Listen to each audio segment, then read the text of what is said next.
आप सबको जय मसीह की। कैसे हैं आप लोग सब। आज मैं जो टॉपिक लाए हूँ बाइबल से वो है हमारा उद्धार, और उसी के बारे में हम चर्चा करेंगे और उसी के बारे में हम बाइबल से पढ़ेंगे। मैंने जो बाइबल है वो कंप्यूटर में खोली हुई है, तो मैं उसी से देख के और पढ़ के बताऊंगा आपको। आइए हम सब प्रार्थना करेंगे।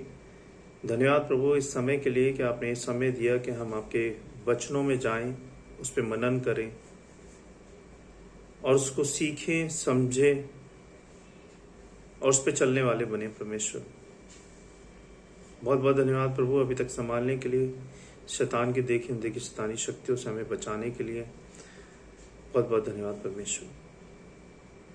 यह आपकी दया है, आपके प्रेम है, आपकी करुणा है कि हम इस समय में सब जीवित हैं, स्वस्थ हैं और आपसे प्रार्थना कर रहे हैं।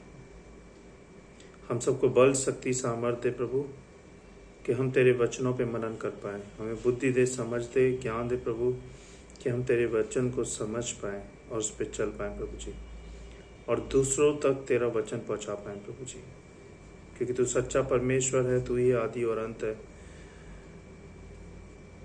तू ही प्रभु है, तू ही सत्य, तू ही मार्ग और तू ही जीवन है, तू ही सृष्टि का रचयिता है, तू ही सब कुछ है। बहुत बहुत धन्यवाद प्रभु आपकी सारी आशीषों के लिए, मेरे बच्चों परिवार को संभालने के लिए, हम सबको सही सलामत रखने के लिए बहुत बहुत धन्यवाद। धन्यवाद परमेश्वर। जो लोग मुझे सुन रहे हैं उन्हें दे प्रभु के उनके दिलों में आपका वचन 100% ग्रहण योग्य हो और वो उस पर चलने वाले बने। जो भी उनकी प्रॉब्लम्स है प्रभु, उन सब की प्रॉब्लम्स यीशु नासी के नाम से बिल्कुल ठीक हो जाए। सहायता करें प्रभु, हम सब की कृपा करें। मैं इस सभा को आपके हाथ में सौंपता हूँ, आप देखे संभालें। धन्यवाद के साथ विनती प्रार्थना प्रभु यीशु मसीह के नाम से, आमीन। तो आज हम जो बात करने वाले हैं वो है हमारा उद्धार। मैं पहला बाइबल वर्ष ले रहा हूँ, क्योंकि परमेश्वर ने जगत से ऐसा प्रेम रखा कि उसने अपना इकलौता पुत्र दे दिया, ताकि जो कोई उस पर विश्वास करे वह नाश ना हो परंतु आनंद जीवन पाए। यूहन्ना 3:16। इसलिए कि सबने पाप किया है और परमेश्वर की महिमा से रहित है। रोमियो 3:23। क्योंकि पाप की मजदूरी तो मृत्यु है, परंतु परमेश्वर का वरदान हमारे प्रभु यीशु मसीह में आनंद जीवन है। रोमियो 6:23। यीशु ने उससे कहा, मार्ग और सच्चाई और जीवन मैं ही हूं, बिना मेरे द्वारा कोई पिता के पास नहीं पहुंच सकता। यूहन्ना 14:6। परंतु जितनों ने उसे ग्रहण किया उसने उन्हें परमेश्वर की संतान होने का अर्थात दिया, अर्थात उन्हें जो उसके नाम पर विश्वास रखते हैं। यूहन्ना 1:12। यीशु ने उसको उत्तर दिया कि मैं तुझसे सच सच कहता हूं, यदि कोई नए सिरे से ना जन्मे तो परमेश्वर का राज्य देख नहीं सकता। सच में अगर कोई प्रभु को ग्रहण नहीं करता है, प्रभु के वचनों पे नहीं चलता है, प्रभु की आज्ञाओं को नहीं मानता है, तो वो नई सिरे से प्रभु को ग्रहण नहीं कर सकता, नहीं चल सकता। उसे अपना पास्ट भूलना होगा, संसारिक रीति भूलनी होगी, आत्मिक जीवन से जीना होगा। यीशु ने उसको उत्तर दिया, मैं फिर से दोहरा रहा हूं वचन, कि मैं तुझसे सच सच कहता हूं, यदि कोई नई सिरे से ना जन्मे तो परमेश्वर का राज्य देख नहीं सकता। नई सिरे से ना जन्मे का मतलब ये है कि आपको पुरानी रीतियां, जो आप यीशु मसीह में आने से पहले जो संसारिक जीवन जी रहे थे, पाप कर रहे थे, पाप में जी रहे थे, उन सबको छोड़ना पड़ेगा। अगर आपको यीशु मसीह को ग्रहण करना है तो आपको उनकी तरह शुद्ध पवित्र होना पड़ेगा, उनकी आज्ञाओं को मानना पड़ेगा, वचन पढ़ना होगा, प्रार्थना करनी होगी,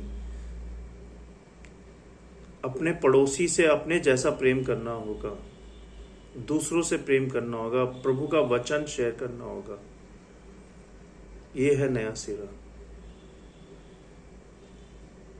और व्यवस्था के अनुसार प्राय सब वस्तुएं लहू के द्वारा शुद्ध की जाती हैं और बिना लहू बहाए क्षमा नहीं होती। इब्रानियों 9:22।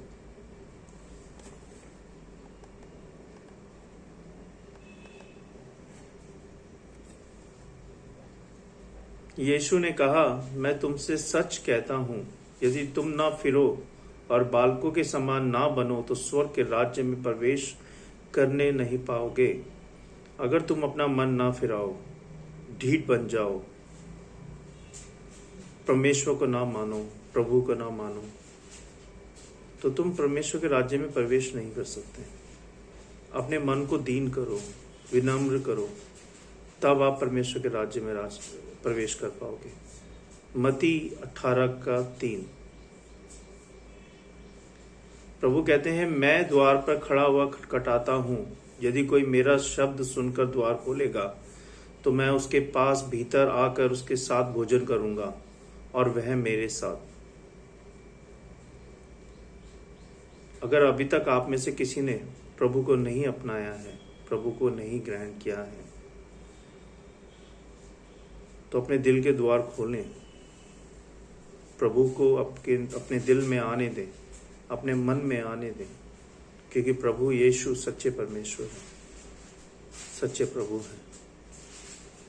प्रकाशित वाक्य 3:20 जो मैंने अभी पढ़ा था, यदि हम अपने पापों को मान लें, जो कि हम सबको मानना चाहिए, क्योंकि हम रोजमर्रा की जिंदगी में, चाहे वो देखने में हो, चाहे एक्शन में हो, चाहे सोचने में हो, हम सब पापी हैं और पाप करते हैं। तो हमें प्रभु से क्षमा मांगनी चाहिए, अपने घुटनों पे जाके रोज आना। जब आपको लगे आपने पाप किया, प्रभु से क्षमा मांगो, प्रभु आपको माफ करेंगे, क्योंकि प्रभु हमारा दयालु प्रभु है, प्रेमी प्रभु है। हम सबसे प्रभु प्यार करता है। यदि हम अपने पापों को मान लें तो वह हमारे पापों को क्षमा करने और हम सर्व अधर्म से शुद्ध करने में विश्वास योग्य और धर्मी है। 1 यूहन्ना 1:9। यदि तू अपने मुंह से यीशु को प्रभु जानकर अंगीकार करे और अपने मन से विश्वास करे कि परमेश्वर ने उसे मरे हुओं में से जिलाया, तो तू निश्चय उद्धार पाएगा। है कि नहीं? हम विश्वास करते हैं कि नहीं करते कि प्रभु हमारा मिरेकल प्रभु है, हमारा प्रभु सच्चा है। प्रभु के लिए कुछ भी इम्पॉसिबल नहीं है। जब वो मुर्दों को जिला सकता है, जब वो पानी पे चल सकता है, जब वो 5000 लोगों को खाना खिला सकता है, प्रभु के लिए कुछ भी इम्पॉसिबल नहीं है, क्योंकि हमारा प्रभु सच्चा परमेश्वर है और जीवित परमेश्वर है। क्योंकि धार्मिकता के लिए मन से विश्वास किया जाता है और उद्धार के लिए मुंह से अंगीकार किया जाता है। तो आप सबको भी मुंह से अंगीकार करना है, प्रभु को मानना है, प्रभु पे विश्वास करना है, चाहे वो कैसे भी परिस्थिति हो, चाहे वो कितनी भी हार्ड परिस्थिति हो, खाने को है या नहीं है, पहनने को है या नहीं है, आपका विश्वास नहीं डगमगाना चाहिए। प्रभु पे विश्वास रखो। जब आप दुख देखोगे तो सुख भी देखोगे। प्रभु पे विश्वास रखो, प्रभु आपके मन में शांति देंगे, विश्वास देंगे, और प्रभु आपके साथ है। और उद्धार के लिए मुंह से अंगीकार किया जाता है, क्योंकि जो कोई प्रभु का नाम लेगा वह उद्धार पाएगा। जो कोई भी, चाहे वो कोई भी हो, जो कोई भी प्रभु यीशु का नाम लेगा वो उद्धार पाएगा। सच्चे मन से अगर तुम प्रभु यीशु का नाम लेते हो, उनको मानते हो, विश्वास करते हो, तो आप उद्धार पाओगे। रोमियो 10:9-10। क्योंकि विश्वास के द्वारा अनुग्रह ही से तुम्हारा उद्धार हुआ है। कैसे हुआ है? विश्वास के द्वारा। जब हम प्रभु पे विश्वास करते हैं, प्रभु के वचनों पे विश्वास करते हैं, तब हमारा उद्धार होता है, प्रभु के अनुग्रह के द्वारा। तब हम प्रभु की आज्ञाओं को मानते हैं, प्रभु की आज्ञाओं के अनुसार जीवन बिताते हैं, तो विश्वास के द्वारा ही आपका उद्धार होता है। ये नहीं कि आपको पहाड़ों पे चढ़ना है, आपको बहुत सारा बहुत कुछ करना है, नहीं, आपको विश्वास करना है प्रभु पे। प्रभु कहते हैं मुझ पे विश्वास करो सच्चे मन से तो तुम्हारा उद्धार हो जाएगा, और यह तुम्हारी ओर से नहीं वरन परमेश्वर का दान है। परमेश्वर ने हमें यह दान दिया है कि हम जब प्रभु पे विश्वास करेंगे तो हमारा उद्धार हो जाएगा। जो कोई भी प्रभु पे सच्चे मन से विश्वास करेगा उसका उद्धार हो जाएगा। और ये प्रभु ने हमें दान दिया है, कृपा की है हम सब पे। और ना कर्मों के कारण ऐसा ना हो कि कोई घमंड करे। हम लोग सोचते हैं कि अगर हम अच्छे कर्म करेंगे, अच्छी बातें करेंगे, हम में से ऐसा कोई नहीं जो प्रभु के लायक है। हम में से ऐसा कोई नहीं। हम सोचते हैं हम बहुत पढ़े लिखे हैं तो हम प्रभु हमें ज्यादा प्यार करेंगे। हम सोचते हैं हमारे पास ज्यादा पैसा है तो हम ज्यादा, नहीं, हम सब एक हैं और हमें किसी चीज पे घमंड नहीं करना है। घमंड कौन कर सकता है? सिर्फ प्रभु।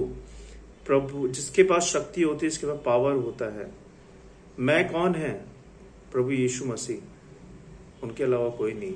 तो कभी घमंड ना करें किसी चीज पे। दीन बने, शून्य बने, एक दूसरे से प्रेम करें, गुस्सा ना करें, क्योंकि हमारे कर्म ऐसे नहीं कि हम प्रभु को रिझा सके। इसलिए हमें कैसा बनना है? विश्वास करना है प्रभु पे, तब हमारा उद्धार होगा प्रभु के अनुग्रह के द्वारा। किसी चीज पे भी घमंड ना करें। इफिसियों 2 अध्याय 8 से लेकर 9 पद तक। उसने हमारा उद्धार किया है। किसने? प्रभु यीशु ने। और ये धर्म के कामों के कारण नहीं जो हमने आप किए, पर अपनी दया के अनुसार नए जन्म के स्नान और पवित्र आत्मा के द्वारा हमें नया बनाने से हुआ है। जैसे कि मैंने बताया कि हम जैसे धर्म के काम करते हैं, हम सोचते हैं हमारा उद्धार हो जाएगा। नहीं, हम में से बहुत लोग हैं जो सोचते हैं कि अगर हम धर्म के काम करें, हम दान दें, हम पूजा पाठ करें, ये करें वो करें तो हमारा, ऐसे उद्धार नहीं होता। उद्धार हुआ है प्रभु की दया के अनुसार, बपतिस्मा लेने के अनुसार, पवित्र आत्मा के द्वारा। जब हम नया हो जाते हैं तो हमारा उद्धार होता है। जब हम विश्वास करते हैं प्रभु तो हमारा उद्धार होता है। तीतुस 3 अध्याय 5 पद।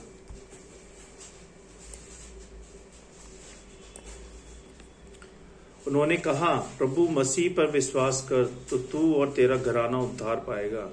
अगर आपके घर में से एक जना भी प्रभु पे विश्वास करता है तो आपका पूरा घराना उद्धार पाएगा। प्रेरितों के काम 16 अध्याय 31 पद। पुत्र पर विश्वास करता है, अनंत जीवन उसका है, परंतु जो पुत्र की नहीं मानता वह जीवन को नहीं देखता। ये कौन बोल रहा है? परमपिता परमेश्वर बोल रहे हैं कि जो मेरे पुत्र पे विश्वास करता है अनंत जीवन उसका है। परमेश्वर का पुत्र कौन है? प्रभु यीशु मसीह। परंतु जो पुत्र की नहीं मानता, जो प्रभु यीशु की नहीं मानता, जो प्रभु की आज्ञाओं पे नहीं चलता, उसको जीवन नहीं मिलता। वो अंधेरे में रहता है, हमेशा पाप में रहता है, बुराइयों में रहता है, उसका कभी कुछ अच्छा नहीं हो सकता। परंतु परमेश्वर का क्रोध उस पर बना रहता है। जो प्रभु के पुत्र की नहीं मानता उस पर परम पिता परमेश्वर का भी क्रोध बना रहता है, क्योंकि परम पिता परमेश्वर अपने पुत्र को बहुत प्यार करते हैं और उन्होंने हम सबके पापों के लिए अपने इकलौते पुत्र को क्रूस पे चढ़ा दिया, जिससे कि हमारे पाप क्षमा हो। जिस क्रूस पे हमें चढ़ना था, उस क्रूस पे पवित्र प्रभु चढ़े, निष्कलंक होते हुए। कितना दुख सहा होगा उन्होंने, कितनी मार सही हमारे वजह से। उन पे थूका गया, उनको मारा गया, उनको कोड़ों से मारा, उनको ब्लड निकल रहा था शरीर से। आप एक बार सोच के देखो, आपके सुई चुभ जाती कितना दर्द होता है। उनके पूरे पूरे शरीर से खून निकल रहा था, उनके हाथों में कीले गाड़ी गई, उनके पैरों में कीले गाड़ी गई। कितना दुख सहा प्रभु ने हमारे लिए। आज हम सब प्रॉमिस करते हैं कि हम सब पाप ना करें। प्रभु को पाप से नफरत है और पाप के कारण ही आप प्रभु से दूर हो जाएंगे। पाप से दूर रहें, पाप ना करें, चाहे वो छोटा है, बड़ा है, कैसा भी है, पाप से दूर रहें। जब जब आपको लगता है कि आप पाप में पड़ रहे हैं, प्रार्थना करें, प्रभु की शरण में जाएं, आप बच जाएंगे।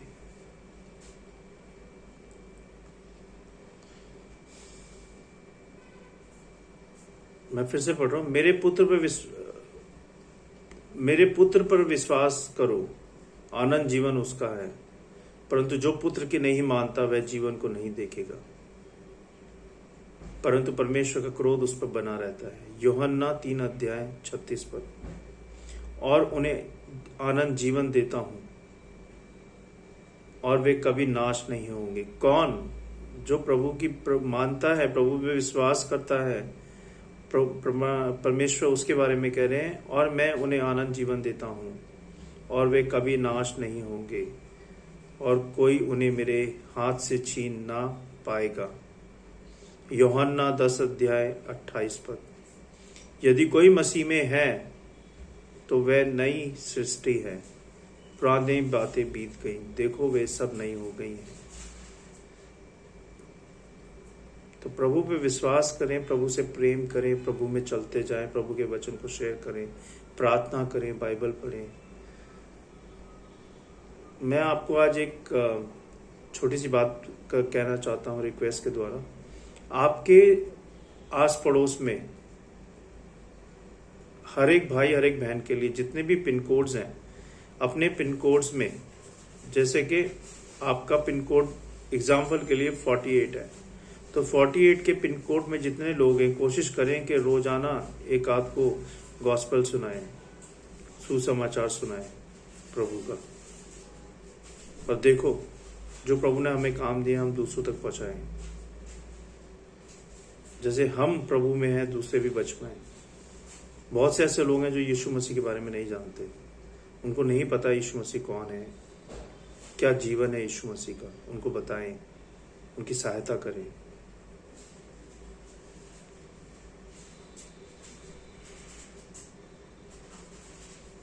और मेरे भाई और बहनों, अपने जीवन को जांचें कि आज हम कहाँ खड़े हैं।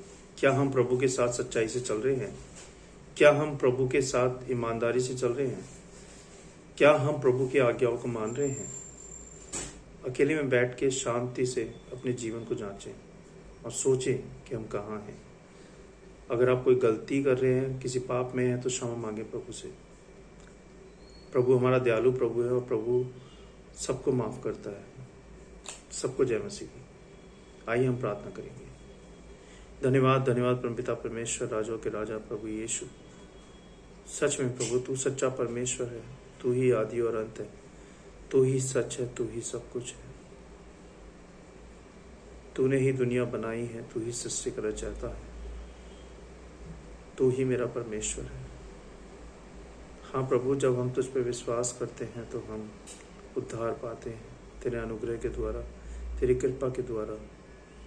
होने दे प्रभु कि हम सबको पाप से बचाएं और हमारा विश्वास सदा आप पे बना रहे। शैतान की देखी अनदेखी शैतानी शक्तियों को हम सबसे दूर करें। हम सबको अपने प्रेम में लाएं, अपने विश्वास में लाएं। प्रभु सहायता करें कि हम आप में बढ़ते जाएं। आप बढ़ें, हम घटें परमेश्वर। रोजमर्रा की जिंदगी में जो भी हम पाप करते हैं, हम सारे पापों के लिए क्षमा चाहते हैं। हम सब पे कृपा बनाए रखें प्रभु, सब पे कृपा बनाए रखें। हमारे परिवारों को संभालें, हमारे बच्चों को संभालें, हमारे कामकाजों को संभालें, कामकाजों से आशीष बरकत दें प्रभु।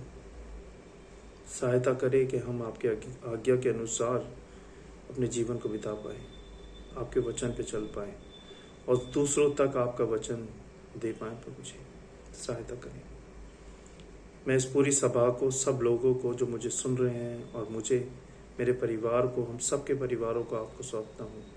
हर बीमारी, हर दुख से, हर परेशानी से बचाएं प्रभु हम सबको, हम सबके परिवारों को। सहायता करें।